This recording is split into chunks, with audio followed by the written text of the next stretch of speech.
Hello mga Zay, ako nga pala si Janet, ang nakapangasawa ng Dutch at nakatira nga pala kami dito sa The Netherlands. Nangyari nga pala itong video na ito noong last Sunday pa. So kasi nga, medley pa nga mga Zay dahil nga autumn season na nga dito sa The Netherlands.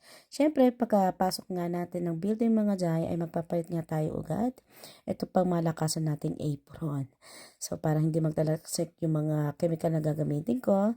At yung una kong ginagawa talaga dito mga Zay is nagtatapon ako ng mga basura. So, inuuna ko tong office nila. Itong office nila mga day, niwawipe ko lang to or pinupunasan. Dito pala mga day, kapag may mga gamit, kung saan ninyo siya nakita, doon lang dapat mga day. Napansin ko sa yung mga Dutch, hate na hate nila yung naghahanap mga day. Kapag alam nila, doon lang nila nilagay, dapat doon lang talaga yung gamit. So, yung next natin na gagawin is ito nga, yung kitchen. Malapit lang to sa office nila. So, ginagawa ko mga day, every Sunday, once a week, binabrush ko talaga itong floor nila. It doesn't matter kung madumi o hindi. So makikita niyo, wala naman masyadong dumi, pero talagang binabrush ko talaga siya ng water mga jay. Para kasi syempre gumagamit sila ng mantika mga jay, di ba? Tsaka yung amoy, kaya Sondrox talaga yung ginagamit. Hindi yung kagaya ng Sondrox na sa atin sa Pilipinas na medyo sobrang tapang ng amoy.